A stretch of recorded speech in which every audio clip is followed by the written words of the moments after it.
మీరు రెండు మాటలు వింటూ ఉంటారు. అవి ఏంటంటే సక్సెస్. చెప్పండి, అందరూ చెప్పాలి. Opposite failure. ఈ మాటలు ఎక్కువగా వింటూ ఉంటారు. యవ్వన కాలంలో మరెక్కువగా మీకు వినబడే మాటలు ఆ రెండు: విజయము, అపజయము. Success, failure. ఒక మనిషి జీవితంలో సక్సెస్ ఎంత నిజమైందో ఫెయిల్యూర్ కూడా నిజమైందే. ఈ రెండు వెంటాడుతూ ఉంటాయి. సక్సెస్కి కారణాలు ఉంటాయి, అలాగే ఫెయిల్యూర్కి కూడా చెప్పాలి ఏముంటాయి, కారణాలు ఉంటాయి. నువ్వు ఎందుకని ఎలా సక్సెస్ అయ్యావంటే చెప్తారు దానికి కారణం ఇదని. ఎందుకని ఫెయిల్ అయిపోయావు, అసలు ఫెయిల్ అవ్వడానికి కారణం ఏంటంటే దానికి కూడా చెప్తారు కారణం. యెహోషువ జీవితంలో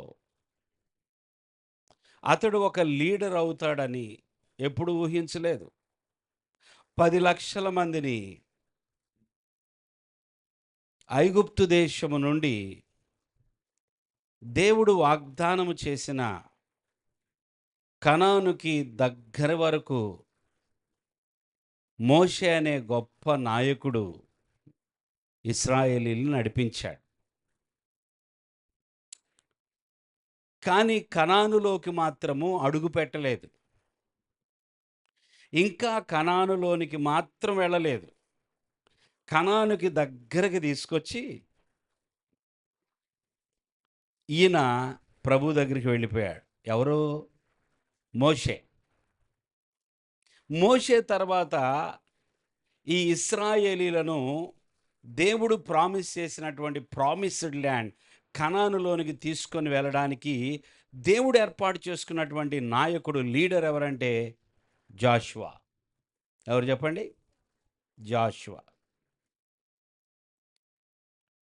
సో ఇప్పటి వరకు మోషే ఇశ్రాయేలీలను ఐగుప్తులో నుండి తీసుకొని వచ్చే మార్గం అంతటిలో దగ్గర దగ్గర 40 సంవత్సరాల ప్రయాణములో ఎన్నోసార్లు ఎన్నో విజయాలు చూశారు. దేవుని స్తోత్రం. అనేక విషయాలలో సక్సెస్.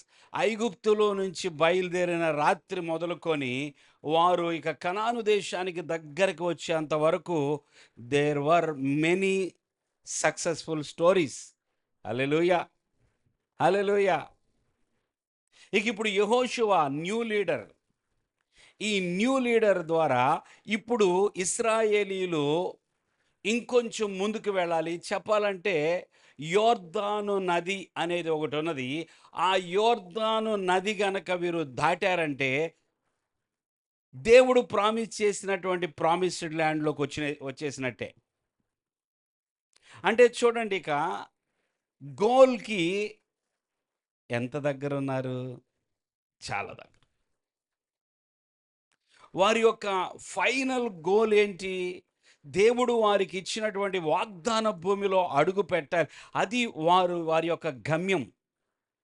దగ్గరికి వచ్చిన తర్వాత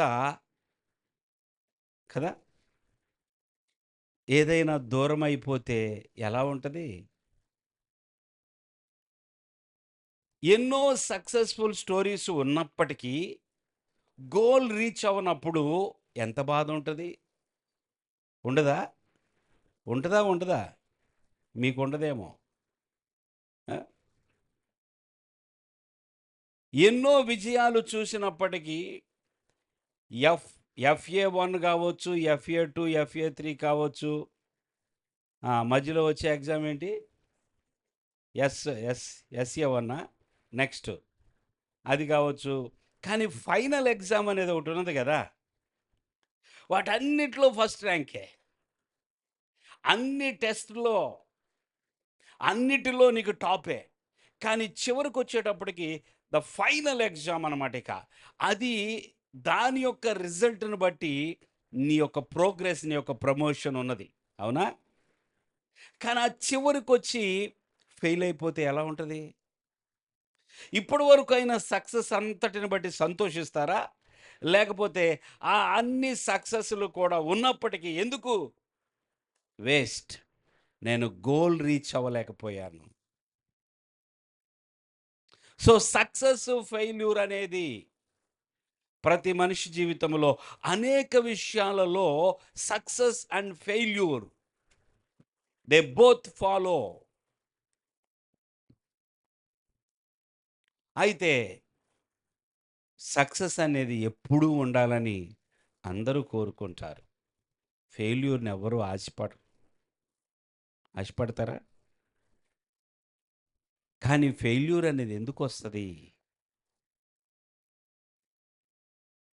ఎక్కడో చిన్న మిస్టేక్ జరిగుంటది. అవునా కాదా? ఎన్నో సక్సెస్‌ఫుల్ స్టోరీస్ ఉన్నప్పటికీ, ఎక్కడో ఒక చిన్న మిస్టేక్ వల్ల ఏమొస్తది చెప్పండి? చెప్పాలి గట్టిగా. మీరు పేరుకే యూతా? లేతే నిజంగా యూతా? మాట్లాడండి. ముసలోళ్ళలాగా, నీరసంగా, చిన్నగా కొంచెం గట్టిగా చెప్తే ఏమైద్దన్నట్టు.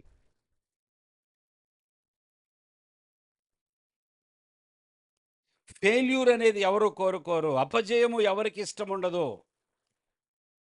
అపజయానికి కూడా కారణాలుంటాయి. నువ్వు జయించినప్పుడు జయించిన ఆ విజయమునకు కారణాలు ఉన్నట్లయితే, అపజయమునకు కూడా కారణాలుంటాయి. అపజయానికి కారణమేమిటో ఒక్కసారి వెనక్కి తిరిగి చూసుకోవాలి. అతడే గొప్ప వ్యక్తి. గుడ్డివారిలాగా ఉండకూడదు. అంధులులాగా ఉండకూడదు. ఎందుకు అపజయము? ఎందుకు నా జీవితంలో ఈ అపశృతి? నా జీవితం ఎంతో అద్భుతంగా కొనసాగుతూ ఉండగా, ఎందుకని నా జీవితంలో ఈ యొక్క నేనెందుకు పడిపోయానో, నేనెందుకని ఫెయిల్ అయ్యానో, ఖచ్చితంగా ఎవరైతే వెనక్కి తిరిగి కారణాన్ని వెతుకుతారో, వారు భవిష్యత్తులో చాలా ఉన్నతంగా దీవించబడతారు. కృంగిపోతే ప్రయోజనం లేదు. ఎందుకు ఫెయిల్యూర్ అని అనుకొని బాధపడుతూ ఉంటే ముందుకు వెళ్ళలేవు. అర్థమైందా? నీవు అనుకున్నటువంటి గోల్ రీచ్ అవ్వాలంటే నిరంతరము కూడా నువ్వేం చేయాలి? కారణం ఏమిటి? నేనెంత దూరం ప్రయాణం చేశానో, నేనెంత దూరం నా జీవితంలో సక్సెస్ అయ్యానో, ఇప్పుడెందుకని ఇక్కడి నుంచి ముందుకు వెళ్ళలేకపోతున్నానో, కారణం ఏమిటి? అని చూసుకోలేని వ్యక్తి గోల్ రీచ్ అవ్వడు. అతని జీవితం యొక్క గమ్యము మారిపోతది. అతడు ఉదాహరణకి ఎలాగుంటదో తెలుసా? ఒకవేళ హైదరాబాద్ వెళ్ళాల్సిన వాళ్ళు మద్రాస్ ఎళ్ళినట్టుంటది. గమ్యం మారిపోయిద్ది. అనుకున్న చోటికి వెళ్ళలేక, అనుకున్న స్థానాన్ని దక్కించుకోలేక, జీవితాంతము వేరొక స్థలముకు లేదా వేరొక గమ్యానికి చేరి ఏం చేస్తారు తెలుసా? బాధపడతా ఉంటారు. అయ్యో! అయ్యో! అయ్యో! ఎంతో దుఃఖముతో మిగతా జీవితాన్ని గడపాల్సి వస్తది. అందుకే ఎప్పుడూ కూడా దేవుని నమ్మిన బిడ్డలు ఎలాగుండాలో తెలుసా? ప్రభువా, నేను జయించుటకు పిలువబడ్డాను. దేవునికి స్తోత్రం. లాస్ట్ మంత్ మీరేమన్నారు? యవ్వనులారా మీరు బలవంతులు. దేవుని వాక్యం మీ యందు నిలుచుచున్నది. మీరు దుష్టుని జయించి ఉన్నారు. ఒక్కరు కూడా చెప్పట్లా. ఎళ్ళిపోయింది పోయిన నెల వాక్యమంతా. వాక్యమంతా చెప్పకపోయినా ముఖ్యమైనది. మీరు దుష్టుని జయించి ఉన్నారు. దుష్టుని జయించేవారు జయించే వారము. చెప్పండి ఆ మాట. మరలా చెప్పండి. ఎలా ఉండాలా? జయించే వారముగా ఉండాలి. విజయము కావాలి మనకి. అపజయము కాదు, విజయము కావాలి. జయించాలి.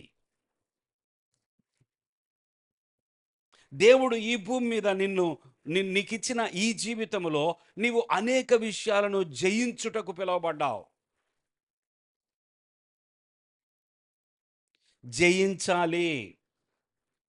పొద్దున్నే లేచిన తర్వాత ఏం కోరుకోవాలి? జయించాలి. చెప్పండి. నువ్వు లేచిన తర్వాత నీ ఎదుట ఉన్న సమస్తాన్ని నువ్వు జయించాలి. నువ్వు సక్సెస్ చూడాలి. నువ్వు సక్సెస్ కావాలి అనుకుంటే దేవుని వైపు తిరగాలి. యెహోషువ ఎంతో భయపడుతున్నాడు. అమ్మో! నా వల్ల కాదు కదా! మోషే అంటే ఆయన గొప్ప దైవజనుడు. దేవునితో ముఖాముఖిగా మాట్లాడాడు. మోషేకు దేవుడు తోడుగా ఉన్నాడు గనుక మోషే ఎన్నో గొప్ప కార్యాలు చేశాడు, జయించాడు. మరి నా పరిస్థితి ఏంటి? నా వల్ల అవుతుందా? మీరు అనుకున్నారా ఎప్పుడైనా? చాలా సార్లు అనుకుంటున్నారా? నా వల్ల అవుతుందా ఇది? ఏదో మొదలుపెట్టాను గానీ నేను అసలు ఆ గమ్యానికి చేరగలనా అని అనుకోవడం లేదా? అనుకునే ఉంటారు. నా వల్ల కాదు అని అనుకోని ఉంటారు. భయపడుతూ ఉంటారు. ఈ భయపడేవారు ఆ భయముతోనే, ఆ భయాన్ని బట్టే వారు ముందుకు వెళ్ళలేరు. They cannot reach the goal. Success అనేది చూడలేరు. యెహోషువ కూడా భయపడుతున్నాడు మరిక్కడ. అమ్మో! ఏంటి? అందుకనే దేవుడు అతడితో మాట్లాడుతూ ఉన్నాడు.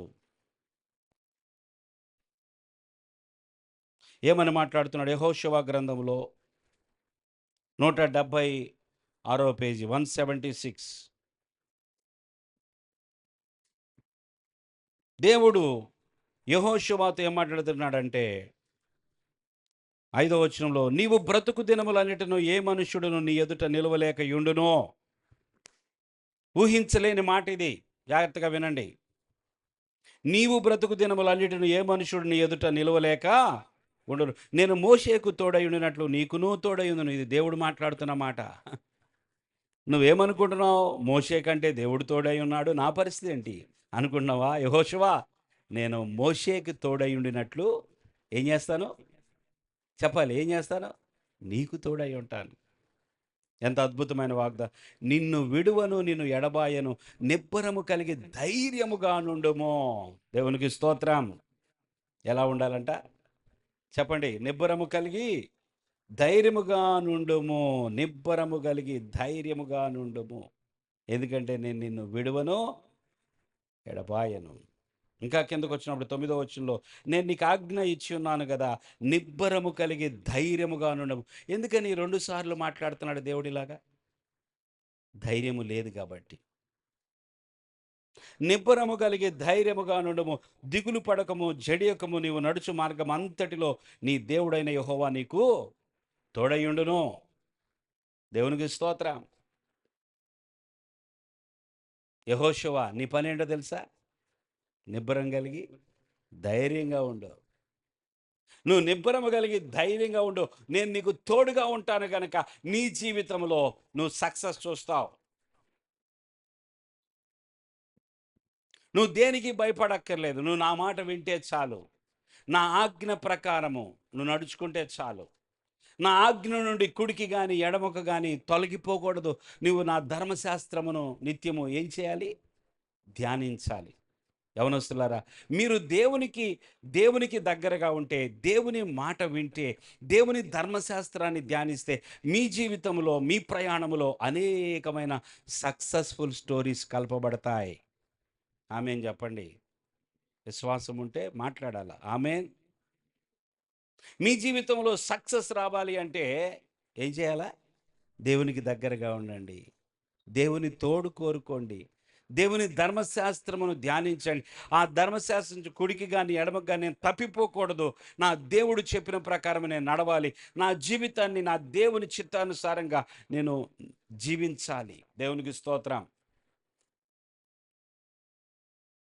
యెహోషువ దేవుని మాట చొప్పున నడవటం ప్రారంభించాడు. ఇప్పుడు మొట్టమొదట జయించాల్సింది ఏమిటయ్యా అంటే, ఈ 10,00,000 మందిని తీసుకొని యోర్దాను దాటాలి. యోర్దాను నది చాలా వేగంగా ప్రవహిస్తది. ఒక నది దాటడం అంటే ఏంటో ఆలోచించండి. ఎప్పుడైనా దాటారా మీరు? దాటినా దేనిలో దాటుతాం మనం?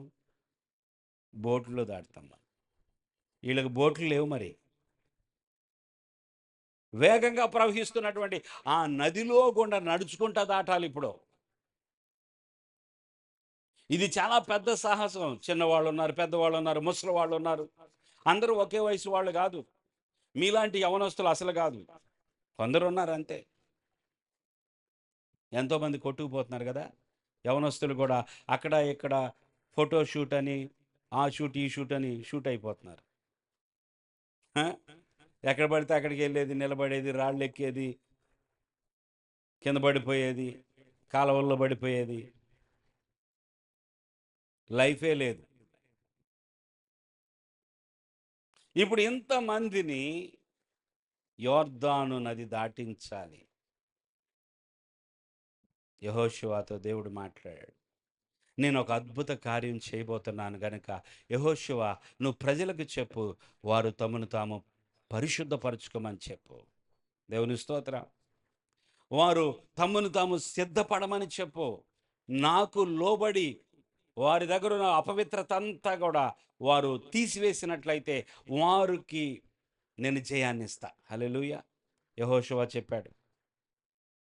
ఇదిగో దేవుడు ఒక అద్భుత కార్యం చేయబోతున్నాడు. 3:5లో మరియు యెహోషువ రేపు యెహోవా మీ మధ్య అద్భుత కార్యములను చేయును గనుక మిమ్మును మీరు పరిశుద్ధపరచుకొనుడని జనులకు ఆజ్ఞ ఇచ్చెను. ఏం చేయాలంట? మిమ్మల్ని మీరు పరిశుద్ధ అపవిత్రత మీ దగ్గర ఉంచుకోకండి. అపవిత్రమైన దాన్ని మీరు కలిగి ఉండొద్దు. మీ దగ్గరున్న అపవిత్రత అంతా కడిగివేయబడాలి. తీసివేయబడాలి. చెప్పండి అపవిత్రత ఏమవ్వాలి? అపవిత్రత ఏమవ్వాలి? ముందుకు వెళ్ళాలి అంటే, నేను మీకు సహాయం చేయాలంటే, నేను మీకు జయం ఇవ్వాలంటే, నేను మీకు సక్సెస్ ఇవ్వాలంటే, మీరు మొట్టమొదట మీ దగ్గరున్న అపవిత్రతను తొలగించుకోండి అని చెప్పి ఆజ్ఞ. అలాగే ఇశ్రాయేలీయులందరూ తమను తాము శుద్ధి చేసుకున్నారు. పరిశుద్ధపరచుకున్న దేవుని దగ్గర ఒప్పుకోవాల్సింది ఏదైనా ఉంటే ఒప్పేసుకొని అంతా కూడా రెడీ చేసుకున్నారు. దేవునికి స్తోత్రం. అందుకే ఇశ్రాయేలీయులు ముందుకు వెళ్ళగలిగారు. యెహోషువ వారికి చక్కగా చెప్పగలిగాడు. దేవుని యొక్క ఆజ్ఞను వివరించాడు. దేవుడు చెప్పిన స్ట్రాటజీ. మీరు యోర్దాను ఎలా దాటాలంటే మీ ఇష్టం వచ్చినట్టు దాటకూడదు. నేను చెప్పినట్లుగా ముందు ఎవరు నిలబడాలి, తర్వాత ఎవరు నిలబడాలి, తర్వాత ఎవరు ఉండాలి, ఒకరికొకరి మధ్య ఎంత డిస్టెన్స్ ఉండాలి, దేవుని మందసం ఎక్కడ ఉండాలి, దేవుని మందసం ఎవరు మోయాలి, మొట్టమొదటి యోర్దాను నదిలో కాళ్ళు ఎవరు పెట్టాలి, ఇదంతా కూడా దేవుడు ఒక స్ట్రాటజీ ఇచ్చాడు. ఏమిచ్చాడు చెప్పండి? ఒక ఎగ్జామ్ చదివేటప్పుడు, ఒక కాంపిటీటివ్ ఎగ్జామ్కి మీరు వెళ్ళేటప్పుడు మీరైనా ఎవరైనా ఏం చేస్తారు? వాళ్ళు ఒక సిస్టమాటిక్గా ఒక క్రమంగా చదువుతారు, ఒక స్ట్రాటజీ ఫాలో అవుతారు కదా. దేవుడు కూడా యోర్దాను నది దాటడానికి దేవుడు ఇశ్రాయేలీయులకు ఏమిచ్చాడు చెప్పరేంటి? నేను అప్పుడప్పుడే అలసిపోతారు పద్దాకలా. యాజకులు దేవుని మందసాన్ని పట్టుకొని మోస్తూ ఎప్పుడైతే ఆ వేగంగా ప్రవహిస్తున్నటువంటి యోర్దాను నదిలోకి అడుగుపెట్టారో, ఆ పైనుంచి ఆ ఎత్తైన స్థలం నుంచి ఆ దిగువకి ప్రవహిస్తూ వస్తున్నటువంటి యోర్దాను నది నీళ్లు ఒక్కసారి ఆగిపోయినాయి. చప్పట్లు కొడదాం దేవునికి. 16వ వచనం, 3వ అధ్యాయం యెహోషువ గ్రంథం 16వ వచనం. పైనుండి పారు నీళ్లు బహు దూరమున సారే సారేతాను నొద్దనున్న ఆదామును పురమునకు దగ్గర ఏకరాశిగా నిలిచెను. ఎప్పుడంట ఇది? ఎప్పుడు జరిగింది ఇది? 15వ వచనంలో. అప్పుడు ఆ మందసము మోయువారు యొర్దానులో దిగిన తర్వాత మందసమును మోయు యాజకుల కాళ్ళు నీటి అంచున మునగగానే పైనుండి పారు నీళ్లు బహుదూరమున, ఎప్పుడైతే యాజకుల యొక్క పాదాలు ఇటు చూడండి, ఎప్పుడైతే యొర్దానులో వాళ్ళ పాదాలు అట్లా నీళ్ళలోకి దిగినాయో, ఆ పై నుండి వస్తున్న నీళ్లు ఆదామను ఉం? ఆదామను పురము దగ్గర ఏకరాశిగా కిందకి రావట్ల గడ్డగట్టుకుపోయినాయి ఒక్కసారి. హల్లెలూయా. ఎర్ర సముద్రం గురించి తెలుసుగా మీకు స్టోరీ. మోషే కాలంలో అది జరిగితే యెహోషువ కాలంలో ఇది జరిగింది. దేవుడు తోడుగా ఉంటే జయం. హల్లెలూయా. దేవుని మాటకు లోబడితే జయం. దేవుని మాట యందు విశ్వాసం ఉంచితే విజయం. హల్లెలూయా. హల్లెలూయా. దేవుని మాటకు లోబడి దేవుని మాట ప్రకారము పవిత్రపరుచుకొని దేవుని మాట ప్రకారం దేవుడిచ్చిన స్ట్రాటజీ ప్రకారం ఎప్పుడైతే యోర్దాను దాటటానికి వీరు మనసు పెట్టారో, యోర్దాను యొక్క నీళ్లు పైన ఆగిపోయినాయి, ఎక్కడున్నాయి కిందకి వెళ్ళిపోయినాయి. మధ్యలో ఏమైంది? మొత్తం ఖాళీ. నది ఖాళీ. నదంతా ఖాళీయా? నదంతా ఖాళీయా? చెప్పాలి, చెప్పండి. ఎంతవరకు ఖాళీ? వీళ్ళు దాటటానికి, ఇశ్రాయేలీలు ప్రజలందరూ దాటటానికి వీళ్ళ ఎదుట ఉన్న నది అప్పటికప్పుడు కూడా ఖాళీ అయిపోయింది. ఆ నీళ్ళన్నీ కూడా కిందకి నీళ్ళు వెళ్ళిపోయినాయి, పైన నీళ్ళు ఆగిపోయినాయి. దారి. హల్లెలూయా. హల్లెలూయా. సక్సెస్. దీన్ని ఏమంటారు? సక్సెస్. దీనికి కారణాలేంటి? దేవుడు చెప్పిన మాట విన్నారు, దేవుడిచ్చిన స్ట్రాటజీ ఫాలో అయ్యారు గనుక యోర్దాను దారిచ్చింది. అందరూ దాటి వెళ్ళిపోయి నెక్స్ట్ టార్గెట్ ఏంటో తెలుసా? ఎరికో. నెక్స్ట్ టార్గెట్ ఏంటి చెప్పండి? ఇది చాలా పెద్ద పట్టణము, ఇది చాలా బలమైన పట్టణము, బలమైన ప్రాకారములు కలిగిన పట్టణము. ఈ పట్టణాన్ని జయించాలంటే మొట్టమొదట ప్రాకారాన్ని దాటాలి. ప్రాకారాన్ని దాటడం అంటే వల్లగాని పని. ఈ పట్టణం చుట్టూ ఏముంటుంది చెప్పండి? ప్రాకారం ఉంటుంది. ఎంత బలమైన ప్రాకారం అంటే ఆ ప్రాకారాలు పడగొట్టడం అనేది ఎవరికీ సాధ్యం కాదు. భయంకరమైన ఉన్నతమైన బలమైన రాళ్లతో కట్టబడిన ప్రాకారము, సుమారుగా 2-3 అంతస్తుల హైట్ ఉన్న ప్రాకారం అది. ఇట్లా చూడాలన్నమాట. 3 అంతస్తుల బిల్డింగ్ని మనం ఎలా చూస్తాం? అలా చూస్తాం. ప్రాకారం అక్కడ ఉంటుంది. ఎంతో వెడల్పైన ప్రాకారము. ఆ ప్రాకారాన్ని దాటి వెళ్ళటం అంటే ఎలా దాటాలి? పైనుండి హెలికాప్టర్లో వచ్చి దిగాల. అర్థమైందా? వాళ్ళని కొట్టాలంటే పైనుంచి కొట్టడమే, కింద నుంచి కొట్టలేరు. అలాంటి పరిస్థితుల్లో దేవుడు చెప్పాడు, యెహోషువ ఇదిగో యాజకులు, అలాగే బూరలు ఊదేవాళ్ళు అందరూ. అక్కడ కూడా స్ట్రాటజీ. మీరందరూ ఏం చేస్తారంటే ఉదయాన్నే లేచి ఏం చేయాలి? ఎరుకో పట్టణం చుట్టూ ఒక రౌండ్ తిరగాలి. ఈ స్టోరీ మీకు తెలుసు. పెద్ద ప్రాకారము కలిగిన పట్టణాన్ని జయించాలి. ఇప్పుడు యోర్దాన్ అయితే దాటొచ్చారు, ఒక సక్సెస్. నెక్స్ట్ ఇంకొక విజయం వీరికి కావాలి. ఎరుకో పట్టణాన్ని వీళ్ళు స్వాధీనం చేసుకోవాలి. 1 by 1 అంటే ఒక ప్రాంతము కొంత కొంత కొంత కొంత ఆ కానాను ప్రాంతములో సమస్తాన్ని కూడా వీరు జయించి ఆక్రమించాలి. ఇప్పుడు సక్సెస్ యోర్దాన్ దగ్గర వచ్చింది. మరి ఎరుకో దగ్గర సక్సెస్ వచ్చిందా రాలేదా? చెప్పాలి తెలిసిన వాళ్ళు. వచ్చిందా రాలేదా? దేవుడు చెప్పినట్లుగా వీళ్ళు పొద్దున్నే లేచిన తర్వాత ఏం చేశారంట? ఎరుకో పట్టణం చుట్టూ అందరూ, మొత్తం అందరూ ప్రదక్షిణ చేశారు. పొద్దున్నే లేచి చిన్నపిల్లలు మొదలుకొని పెద్దవారు వృద్ధుల వరకు ఇశ్రాయేలీలు అందరూ కూడా పట్టణం చుట్టూ తిరిగి వచ్చారు. దేవుడు ఏం చెప్పాడు? ఒకరోజు చాలదో. మరి ఏం చేయాలి? ఎన్ని రోజులు తిరగాలి చెప్పాలి? 7 రోజులు తిరగాలి. రోజుకి ఎన్నిసార్లు తిరగాలి? ఒక్కసారి తిరగాలి. ఏడవ రోజు ఎన్నిసార్లు తిరగాలి? 7 సార్లు తిరగాలి.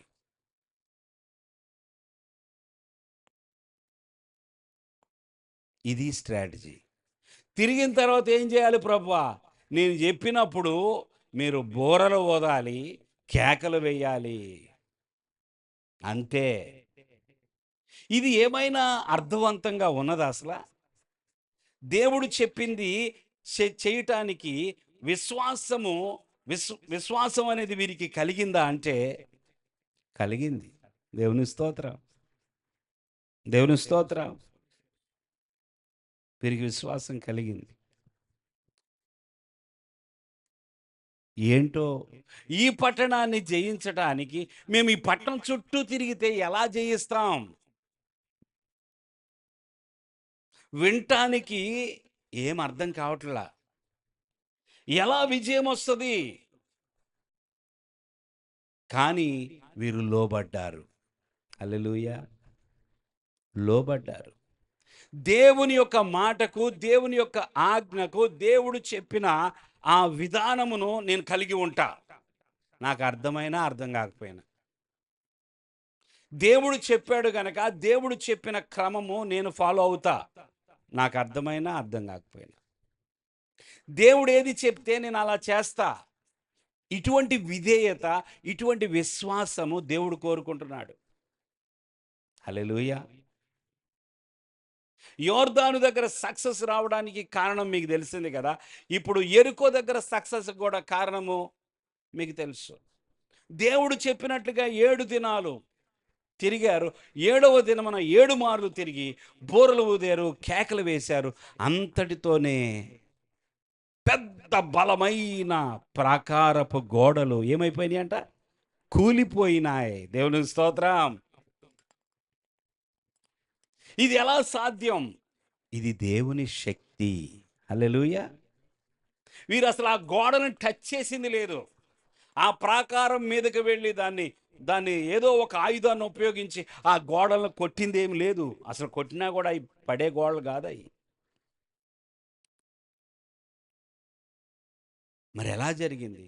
ఇంత బలమైన ప్రాకారాలు కూలిపోయాయంటే దేవుని శక్తి. దేవుని స్తోత్రం చెల్లించండి. దేవుని శక్తి, దేవుని బలము, దేవుని శక్తి వలన మరలా రెండోసారి విజయం వచ్చింది. అయితే దేవుడు యెహోషువ ద్వారా ముందుగానే సెలవిచ్చాడు. ఆ శపితమైనటువంటి ఆ యెరికో పట్టణంలో ఏది కూడా మీరు ముట్టుకోకూడదు. అంటే ఏది తెచ్చుకోకూడదు. బంగారం కానీ, వెండి కానీ, ఇనుప సామాన్లు ఏమైనా ఉంటే అవన్నీ దేవుని యొక్క పని కోసము దేవుని మందిరానికి తీసుకొని వెళ్ళిపోవాలి. మీరు మాత్రం ఏది కూడా శపితమైన దాన్ని ముట్టుకోకూడదు. చూడండి యెహోషువ గ్రంథంలో దేవుని యొక్క ఆజ్ఞ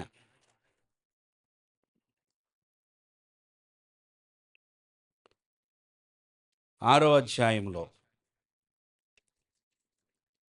16వ వచనం చూసినట్లయితే 7వ మారు యాజకులు బూరలు ఊదగా యెహోషువ జనులకు ఇలాగు ఆజ్ఞ ఇచ్చెను. కేకలు వేయుడి. యెహోవా ఈ పట్టణమును మీకు అప్పగించుచున్నాడు. యెహోవా ఈ పట్టణమును మీకు అప్పగించుచున్నాడు. దేవుడు అప్పగించాడు.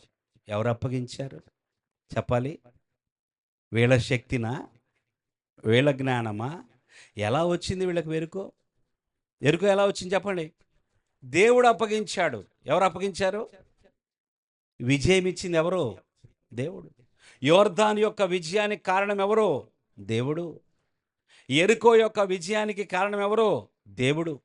దేవుడే ఆ పట్టణాన్ని అప్పగించాడంట.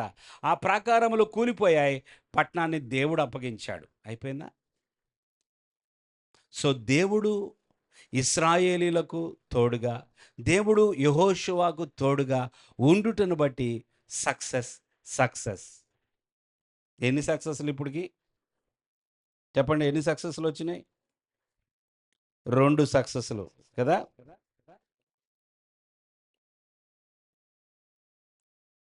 రెండో వచనంలో అయితే 6వ అధ్యాయంలో అప్పుడు యెహోవా యెహోషువతో ఇట్లా చూడుము నేను యెరికోను దాని రాజును పరాక్రమము గల శూరులను నీ చేతికి అప్పగించుచున్నాను.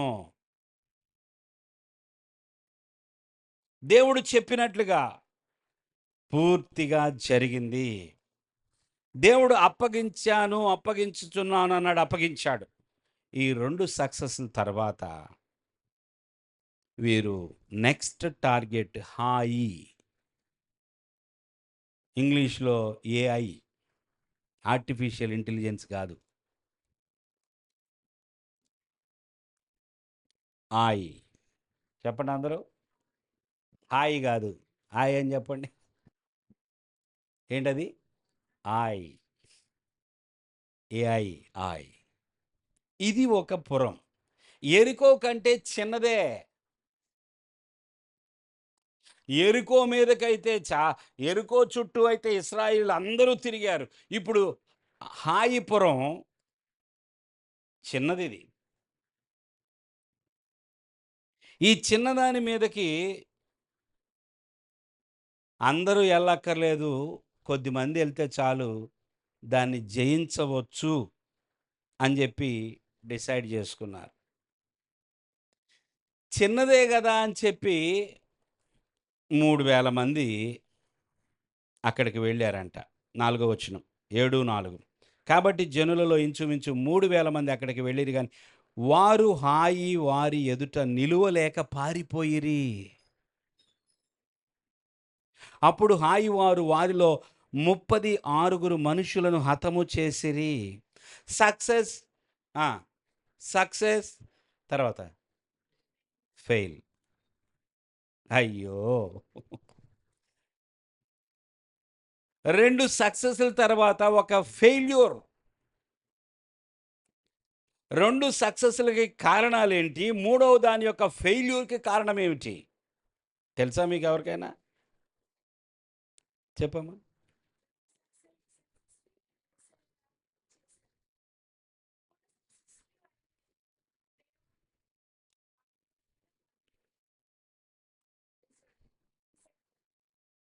అంతేనా? ఇంకెవరైనా ఏమన్నా చెప్తారా? వాళ్ళ స్ట్రాటజీ వాళ్ళు ఫాలో అవ్వరు. ఇంకా? హ్మ్. ఆ! తీసుకోవద్దన్నప్పుడు వాళ్ళు అసలేమి తీసుకోవద్దంటే దాచుకున్నారు. అది కరెక్ట్ ఆన్సర్. యెరికో పట్టణము జయించిన తరువాత యెరికోలోనిది ఏది కూడా తీసుకోవద్దని దేవుడు చెప్పాడు గదా! ఈ ఇశ్రాయేలీయుల్లో ఒక వ్యక్తి అతని పేరు ఆకాను. చెప్పండి అందరూ. ఆకాను. ఈ వ్యక్తి ఏం చేశాడో తెలుసా? తనకిష్టమైన వస్త్రాన్ని, వెండిని ఆశపడ్డాడు. ఎవ్వరికీ తెలియకోకుండా సైలెంట్‌గా తెచ్చి దాచిపెట్టుకున్నాడు. ఎవ్వరు చూడకపోయినా ఎవరు చూస్తారు చెప్పండి? ఎవరు చూస్తారు? యేసయ్య చూస్తాడు గదా! దేవుడు చెప్పిన ఆజ్ఞను ఒక వ్యక్తి మీరాడు. ఇన్ని గొప్ప కార్యాలు చూసిన తర్వాత అమ్మో! దేవుడు మాతో ఉండకపోతే ఈ యెరికో గోడలు కూలేయా? దేవుడు మాతో లేకపోతే ఈ యొర్దాను నదిని మేము దాటేవాళ్ళమా? దేవుడు చెప్పినట్లుగా దేవుని మాట మేము వినాలి అని అనుకోకోకుండా కొంచెం ధిక్కరించాడు కదా! కొన్నిసార్లు ఇలాంటి వాళ్ళు కూడా ఉంటారు. ఒకళ్ళు చేసే ఆ మిస్టేక్‌కి చాలా మందికి నష్టం వచ్చిద్ది. చాలా సార్లు చూడండి, ఒకసారి మీరు ఆలోచించండి. ఎవరో, ఎవరో చేసిన తప్పుకి చాలామంది సఫర్ అవుతారు. ఈ ఎగ్జామ్స్ అన్నీ కూడా క్యాన్సిల్ చేస్తున్నామంటారు. నువ్వు ఎంతో కష్టపడి చదువుంటావు. ఎవరో చేసిన తప్పుకి నువ్వు కష్టపడి చదివి రాసిన ఎగ్జామ్ క్యాన్సిల్ అయిపోయిద్ది కదా! మీకు ఇంకా ఇంకా యవనస్తులు కదా మీరు. రాబోయే రోజుల్లో చాలా విషయాలు వింటారు ఇలాంటి. ఎవరో చేసిన తప్పుకి నాలాంటి జెన్యూన్ పర్సన్‌కి నేనెందుకు సఫర్ అవ్వాల్సొస్తుంది? అవును. అలాగుంటది కొన్నిసార్లు. ఇశ్రాయేలీయుల్లో ఒక్కడు ఆకాను చేసిన తప్పు, శపితమైన దాన్ని కోరుకున్నాడు, తెచ్చుకున్నాడు శాపాన్ని. దేవుడు అది శపి దేవుడు శపించాడు. దేవుడు శపించిన తర్వాత శపించబడిన దాన్ని వద్దు అంటే ముట్టుకోకూడదంతే. కావాలనకూడదు. సో, ఫెయిల్యూర్‌కి కారణం అది. నిజంగా 3000 మంది కూడా అవసరం లేదు వాస్తవానికి. రెండోది ఇంకోటేమిటో తెలుసా? స్ట్రాటజీ అడగల. నువ్వు చెప్పిన దాంట్లో ఒక పాయింట్. స్ట్రాటజీ దేవుణ్ణి అడగల. అయ్యా హాయిపురము చిన్నదే కదా! ఇప్పుడు హాయిపురం మీదకి వెళ్ళాలనుకుంటున్నాం. కొంచెం స్ట్రాటజీ ఇవ్వా? ఎరుకోకి ఒకటి చెప్పావుగా, ఇప్పుడు దీనికొకటి చెప్పవా? అని అడగల. రెండోది ముఖ్యమైంది ఆకాను శపించబడిన దాని కొరకు. ప్రియమైన యవనస్తులారా, సక్సెస్‌కి కారణాలుంటాయి. ఫెయిల్యూర్‌కి కూడా కారణాలుంటాయి. దేవుడు నాతో ఉన్నాడా? దేవుడు ఉన్నాడు. ఇశ్రాయేలీయులను వదిలేసి వెళ్ళిపోలేదు. యెహోషువ నేను నీకు తోడుగా ఉంటానన్నాడు. నిన్ను విడువను ఎడబాయనన్నాడు. మరెందుకని ఫెయిల్యూర్ ఇక్కడ? ఇదిగో ప్రజల్లో ఒకరు శపించబడిన దాన్ని తీసుకొచ్చారు. తప్పు జరిగింది. దేవుడు అదే చెప్పాడు యెహోషువకి. ఈయన బట్టలు చించుకొని బూడిద పోసుకొని రోజంతా దేవుని మందస్సం దగ్గర ఏడుస్తూ బాధపడుతూ ఎందుకయ్యా, ఎందుకని మేము ఫెయిల్ అయిపోయాం, ఎందుకు ఓటమి వచ్చిందని బాధపడుతుంటే దేవుడు మాట్లాడాడు యెహోషువతో. ఇది కారణం. ఆ వ్యక్తిని కనుగొన్నారు. ఆ వ్యక్తిని, అతని కుటుంబాన్ని అందరినీ కూడా రాళ్లతో కొట్టి చంపేశారు. నీ వల్ల ఇశ్రాయేలీలందరికీ ఓటమి. నీ వల్ల, నువ్వు చేసిన తప్పు వల్ల ఏం జరిగిందంట? అందరికీ శ్రమ వచ్చింది. గనుక నీవు గాని నీ కుటుంబం గాని బ్రతకూడదు. సో ఈరోజు మీరు బాగా గుర్తుపెట్టుకోవాల్సిన మాట, behind every success and failure there will be reasons లేదా cause. There will be a cause. మీకు చాలా మంచి భవిష్యత్తు ఉంది. మీరు సక్సెస్ ఫెయిల్ కాదు. మీ లైఫ్ అంతా సక్సెస్ సక్సెస్ సక్సెస్గానే ఉండాలి అంటే దేవుని ఆశ్రయించండి. దేవుని యందు విశ్వాసం ఉంచండి. దేవునికి లోబడండి. భయాన్ని విడిచిపెట్టండి. ధైర్యం తెచ్చుకోండి.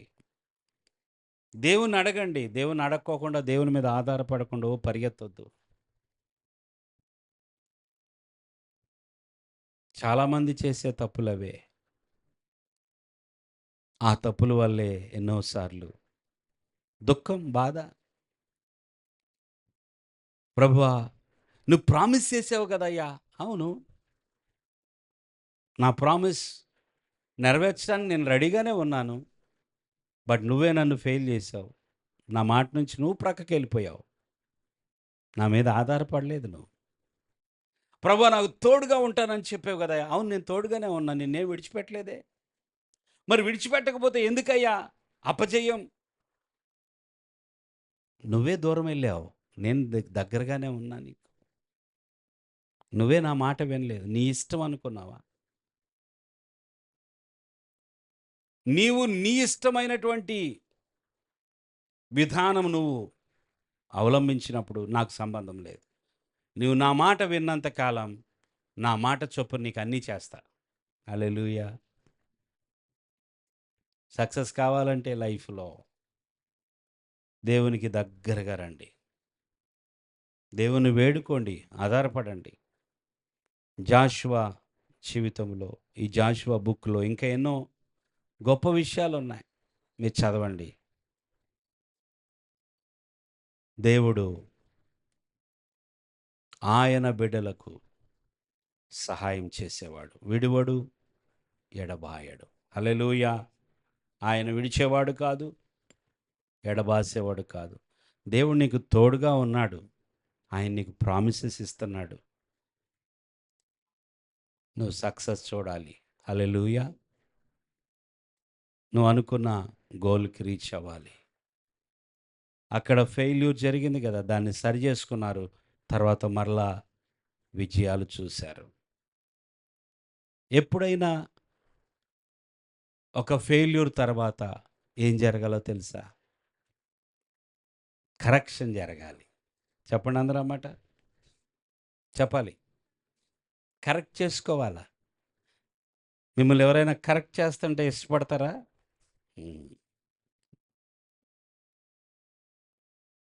నేను ఆల్వేస్ రైట్ అనుకుంటారు. యు ఆర్ డూయింగ్ రాంగ్ అంటే "ఆ, నాకు తెలుసులే." యవనస్తులు అసలు లోబడతారా? యవన కాలం రాగానే చాలాసార్లు యవనస్తులకి పొగరు పెరిగిపోయింది. అవునా కాదు? నిజం మాట్లాడుకోండి. మాట వినరు. చెప్తే అర్థం చేసుకోరు. ఎందుకు చెప్తున్నారా అని ఆలోచించరు. ఫెయిల్. మీరందరూ రాబోయే రోజుల్లో దేవుని ద్వారా మీ జీవితంలో అనేక విజయాలు అనుభవించుదురుగాక. గట్టిగా చప్పట్లు కొట్టండి దేవునికి. తల వంచండి, ప్రార్థన చేసుకోండి. దేవునితో